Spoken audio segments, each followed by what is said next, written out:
شروع اللہ کا نام لے کر جو بڑا مہربان نہایت رحم والا ہے۔ ستارے کی قسم جب غائب ہونے لگے کہ تمہارے رفیق یعنی ہمارے نبی نہ رستہ بھولے ہیں نہ بھٹکے ہیں اور نہ یہ خواہش نفس سے کچھ بولتے ہیں۔ یہ قرآن تو ایک وحی ہے جو ان کی طرف بھیجی جاتی ہے، ان کو نہایت قوت والے نے سکھایا یعنی جبرائیل نے جو طاقتور ہیں۔ پھر وہ پوری طرح بیٹھے جبکہ وہ آسمان کے اونچے کنارے پر تھے، پھر وہ قریب ہوئے، پھر مزید نیچے آ گئے تو وہ 2 کمان کے فاصلے پر ہو گئے یا اس سے بھی کم۔ پھر اللہ نے اپنے بندے کی طرف جو حکم بھیجا سو بھیجا۔ جو کچھ انہوں نے دیکھا ان کے دل نے اس کو جھوٹ نہ جانا۔ کیا جو کچھ وہ دیکھتے ہیں تم اس میں ان سے جھگڑتے ہو؟ اور انہوں نے اس کو یعنی جبرائیل کو ایک اور بار بھی اترتے دیکھا ہے سدرۃ المنتہا کے پاس۔ اسی کے پاس ہمیشہ رہنے کی بہشت ہے، جبکہ اس بیری پر چھا رہا تھا جو چھا رہا تھا۔ ان کی آنکھ نہ تو اور طرف مائل ہوئی اور نہ حد سے آگے بڑھی۔ انہوں نے اپنے پروردگار کی قدرت کی بہت ہی بڑی بڑی نشانیاں دیکھی۔ بھلا تم لوگوں نے لات اور عزا کو دیکھا اور تیسری مورتی یعنی منات کو؟ مشرکو، کیا تمہارے لیے تو بیٹے ہوں اور اللہ کے لیے بیٹیاں؟ یہ تو بہت ہی بے انصافی کی تقسیم ہوئی۔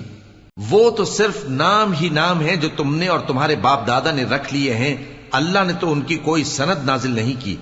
یہ لوگ محض خیال و گمان اور خواہشات نفس کے پیچھے چل رہے ہیں، حالانکہ ان کے پروردگار کی طرف سے ان کے پاس ہدایت آ چکی ہے۔ کیا جس چیز کی انسان آرزو کرتا ہے وہ اسے ضرور ملتی ہے؟ سو آخرت اور دنیا تو اللہ ہی کے ہاتھ میں ہے۔ اور آسمانوں میں بہت سے فرشتے ہیں جن کی سفارش کچھ بھی فائدہ نہیں دیتی مگر اس وقت کہ اللہ جس کے لیے چاہے اجازت بخشے اور سفارش پسند بھی کرے۔ جو لوگ آخرت پر ایمان نہیں لاتے وہ فرشتوں کو لڑکیوں کے نام سے موسوم کرتے ہیں، حالانکہ ان کو اس کی کچھ خبر نہیں۔ وہ صرف خیال و گمان پر چلتے ہیں، جبکہ خیال و گمان حق کے مقابلے میں کچھ کام نہیں آتا۔ تو جو ہماری یاد سے روگردانی کرے اور صرف دنیا ہی کی زندگی کا خواہاں ہو، اس سے تم بھی منہ پھیر لو۔ ان کے علم کی یہی انتہا ہے۔ تمہارا پروردگار اس کو بھی خوب جانتا ہے جو اس کے رستے سے بھٹک گیا، اور اس سے بھی خوب واقف ہے جو رستے پر چلا۔ اور جو کچھ آسمانوں میں ہے اور جو کچھ زمین میں ہے سب اللہ ہی کا ہے، اور اس نے خلقت کو اس لیے پیدا کیا ہے کہ جن لوگوں نے برے کام کیے ان کو ان کے اعمال کا بدلہ دے، اور جنہوں نے نیکیاں کی ان کو نیک بدلہ دے۔ جو صغیرہ گناہوں کے سوا بڑے بڑے گناہوں اور بے حیائی کی باتوں سے اجتناب کرتے ہیں، بے شک تمہارا پروردگار بڑی بخشش والا ہے۔ وہ تم کو خوب جانتا ہے۔ جب اس نے تم کو مٹی سے پیدا کیا اور جب تم اپنی ماؤں کے پیٹ میں بچے تھے تو اپنے آپ کو پاک صاف نہ جتاؤ۔ جو پرہیزگار ہے وہ اس سے خوب واقف ہے۔ بھلا تم نے اس شخص کو دیکھا جس نے منہ پھیر لیا اور تھوڑا سا دیا پھر ہاتھ روک لیا؟ کیا اس کے پاس غیب کا علم ہے کہ وہ اسے دیکھ رہا ہے؟ کیا جو باتیں موسیٰ کے صحیفوں میں ہیں ان کی اس کو خبر نہیں پہنچی؟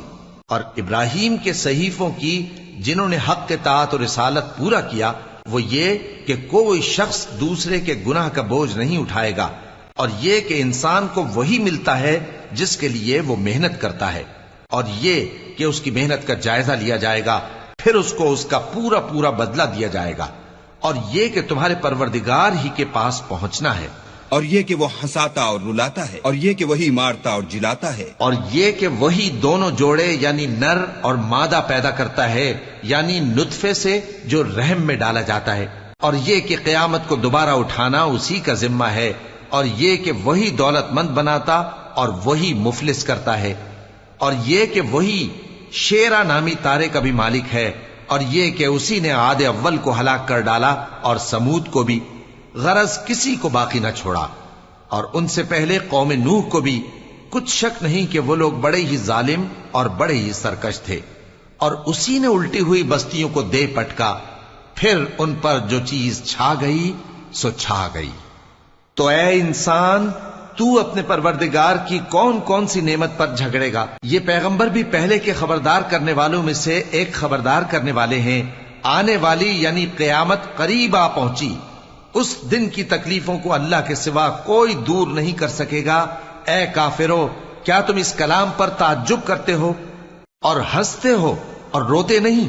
اور تم غفلت میں پڑے ہو تو اللہ کے آگے سجدہ کرو اور اسی کی عبادت کرو۔